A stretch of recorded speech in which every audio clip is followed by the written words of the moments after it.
Hi అండి, అందరికీ నమస్కారం. ఈరోజు న్యూ మోడల్ హ్యాండ్స్ డిజైన్ అయితే చూపిస్తాను చూడండి. దానికోసం మనము హ్యాండ్స్ ఏ విధంగా కట్ చేసుకుంటామో ఆ విధంగా కట్ చేసుకోండి. ఇప్పుడు లైనింగ్ని మనం మధ్యలోకి మిడిల్లోకి కట్ చేసుకోండి. చూడండి, నేను కట్ చేశాను కదా ఆ విధంగా. ఇప్పుడు బ్లౌజ్ పీస్ని తీసుకొని ఈ విధంగా నార్మల్ హ్యాండ్ ఎలా కట్ చేసుకుంటామో ఆ విధంగా కట్ చేసుకొని ఓన్లీ మిడిల్ మాత్రమే ఇలా కట్ చేసుకోవాలి. అంటే 4 పీసులు రావాలన్నమాట. కట్ చేసుకుంటే 4 పీసులు రావాలి. చూడండి ఈ విధంగా. ఇప్పుడు నాకు 4 వచ్చేసాయి కదా, ఇవి 2 హ్యాండ్స్ అనమాట. ఇలా 4 పీసులు వచ్చినాయి కదా. ఇప్పుడు ఒకదాన్ని తీసుకొని చూడండి నేను చూపిస్తున్న విధంగా రైట్ ఉన్న వైపు కింద పెట్టేసేయండి, రాంగ్ వైపు లైనింగ్ని పెట్టేయాలన్నమాట. చూడండి ఈ విధంగా రాంగ్ వైపే పైన వైపు లైనింగ్ని పెట్టేసి మనం హ్యాండ్స్ ఎలా అయితే జాయింట్ చేసుకుంటామో ఆ విధంగా రౌండ్ వేసుకోండి. మనము ఇప్పుడు బాడీ పార్ట్కి అటాచ్ చేస్తాం కదా రౌండ్, అక్కడ నుంచి స్టార్ట్ చేయండి. చూడండి నేను చూపిస్తున్న విధంగా కుట్టుకోండి ఇలా. ఇప్పుడు టర్న్ చేసేసి మధ్యలో మిడిల్ పార్ట్ కదా ఇది, మిడిల్ పార్ట్ కూడా కుట్టే వేసుకోండి. అలాగే కింద వైపు చూడండి ఈ విధంగా రౌండ్ కుట్టు వేసుకోండి. ఓన్లీ సైడ్ జాయింట్ వేసే ఒక్క చోట వదిలిపెట్టండి. ఇప్పుడు ఇంకొక పీస్ ఉంటుంది కదా, దాన్ని కూడా ఈ విధంగా పై వైపు పెట్టేసుకొని లైనింగ్ కుట్టు వేసుకోండి. అయిపోయింది. ఇప్పుడు నెక్స్ట్ శారీలో నుంచి ఆపోజిట్ కలర్ని అయితే తీసుకున్నాను. ఇలా ఆపోజిట్ కలర్ ఉంటే లుక్ ఇంకా కొంచెం బాగుంటుంది. దానికోసం చూడండి వెడల్పు వచ్చేసి 10 ఇంచెస్ తీసుకున్నాను. పొడవు వచ్చేసరికి మన హ్యాండ్ ఎంత ఉందో అంత సైజ్ తీసుకోండి. చూడండి మన హ్యాండ్ ఎంత అయితే ఉందో అంత సైజ్ తీసుకొని కట్ చేసుకోండి.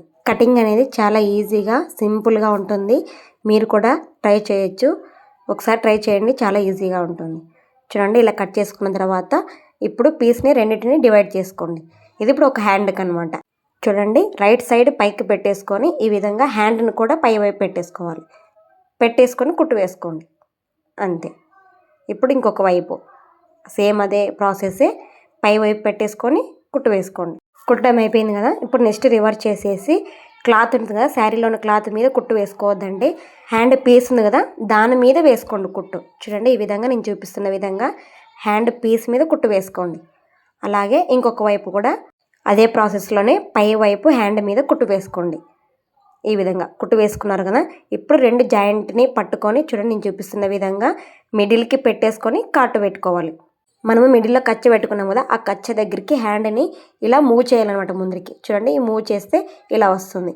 ఇప్పుడు ఇంకొక వైపు పీస్ ఉంది కదా, దాన్ని కూడా కచ్చ దగ్గరికి ఈ విధంగా పెట్టండి. పెట్టేసి లాస్ట్ వరకు కుట్టు వేసుకోండి అంతే. ఇప్పుడు అవి రెండింటిని కలిపి కుట్టు వేసినట్లు అనమాట. ఇప్పుడు చూడండి మనం ఎమ్మింగ్ వేస్తాం కదా, అక్కడికి పై వైపు ఒక 3 ఇంచులు కానీ 2.5 ఇంచులు కానీ ఈ విధంగా రెంటిని కలిపి ఒక కుట్టు వేసుకోండి. ఇప్పుడు అవి ఎక్కడికి కదలవు, ఫోల్డింగ్ అనేది నీట్గా వస్తుంది. నెక్స్ట్ పైపింగ్ చేయడానికి ఒక 2 ఇంచుల పీస్ని తీసుకోండి. ఈ విధంగా తీసుకొని చూడండి నేను చూపిస్తున్న విధంగా 2 ఇంచుల పీస్ తీసుకున్నాం కదా, ఆ పీస్ మీదకి జాకెట్ పీస్ని పెట్టేసి స్ట్రైట్గా కుట్టు వేసుకోండి. ఇప్పుడు ఎక్స్ట్రా క్లాత్ కట్ చేసేసి ఇప్పుడు రివర్స్ చేసి పైన ఒక కుట్టు వేసుకోండి, నీట్గా ఉంటుంది.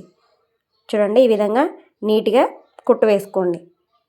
ఇలా నీట్గా కుట్టు వేసుకున్న తర్వాత ఇప్పుడు పైపింగ్ పెట్టుకోవడానికి ఆపోజిట్ క్లాత్ని తీసుకొని 2 ఇంచుల పీస్ ఉంది కదా, ఆ 2 ఇంచుల పీస్ మీద పై వైపు పెట్టేసి కుట్టుకోండి. ఈ విధంగా చూడండి పై వైపు పెట్టేసే కుట్టుకోండి అంతే. ఇప్పుడు ఎక్స్ట్రా క్లాత్ నీట్గా కట్ చేసుకోండి, దాన్ని రివర్స్ చేయండి. చూడండి నేను చూపిస్తున్న విధంగా రివర్స్ చేయాలన్నమాట. ఇప్పుడు పైపింగ్ నీట్గా వస్తుంది. ఇప్పుడు ఎల్లో కలర్ ఉంది కదా, ఆ ఎల్లో కలర్ దగ్గర పైపింగ్ దగ్గర నీట్గా కుట్టు వేసుకోండి. ఈ విధంగా చూడండి ఈ విధంగా నీట్గా కుట్టు వేసుకోండి. అలాగే నీటి ఫినిషింగ్ కోసం చివర కూడా ఒక కుట్టు వేసుకోండి. అయిపోయింది కదా, కుట్టు వేసుకున్నాం కదా. ఇప్పుడు టేప్ తీసుకొని చూడండి ఈ విధంగా నేను చూపిస్తున్న విధంగా పై వైపు 3 ఇంచులకి మార్కింగ్ వేసుకోండి. చూడండి ఇలా 3 ఇంచులకి మార్కింగ్ వేసుకోవాలి. ఇప్పుడు పీస్ని తీసుకొని మనం 3 ఇంచులకి మార్కింగ్ వేసుకున్నాం కదా, వెనక్కి ఫోల్డింగ్ చేయండి. చూడండి ఈ విధంగా వెనక్కి ఫోల్డింగ్ చేసి కుట్టుకోండి. ఇప్పుడు అలాగే ఇటు సైడ్ కూడా 3 ఇంచులకి మార్కింగ్ వేసుకున్నాం కదా, ఇక్కడికి ముందుకి ఫోల్డింగ్ చేసి కుట్టు వేసుకోండి. ఇలా కుట్టుకోవడం వల్ల షేప్ అనేది కరెక్ట్గా వస్తుంది. ఇప్పుడు ఎక్స్ట్రా క్లాత్ కట్ చేసేసి మధ్యలోకి ఫోల్డింగ్ చేసి కరెక్ట్గా ఉందా లేదని చెక్ చేసుకోండి. ఈ విధంగా అదేవిధంగా రెండో హ్యాండ్ అయితే కుట్టేసుకున్నాను. ఇప్పుడు నీడిల్ తీసుకొని మనం పైపింగ్ వేసుకున్నాం కదా అక్కడ కుచ్చండి. అక్కడ కుచ్చేసి లైన్ వేసుకున్నాం కదా, ఆ లైన్ దగ్గర మన దగ్గర ఏవైనా పూసలు ఉంటే కుట్టుకోండి. చూడండి ఇక్కడ నేను చూపిస్తున్న విధంగా మధ్యలో సెంటర్లోన ఈ విధంగా కుట్టుకోవాలి.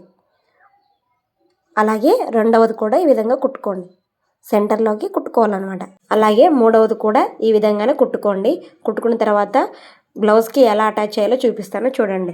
మనం హ్యాండ్కి కచ్చా పెట్టుకున్నాం కదా, ఆ హ్యాండ్ని షోల్డర్ దగ్గర పెట్టేసి ఫస్ట్ కరెక్ట్గా ఉందో లేదో చెక్ చేసుకోండి. చూడండి, ఈ విధంగా షోల్డర్ జాయింట్ దగ్గర కచ్చా అనేది కరెక్ట్గా రావాలి. అలాగే సైడ్ జాయింట్ వేసుకోండి. అయిపోయింది. ఫోల్డింగ్ అనేవి ఇలా ఈ విధంగా నీట్గా రావాలి. మీరు కూడా ఒకసారి ట్రై చేయండి. చాలా ఈజీ ప్రాసెస్. అలాగే ఈ వీడియో నచ్చితే లైక్ చేయండి. నా ఛానల్ని సబ్స్క్రైబ్ చేసుకోండి.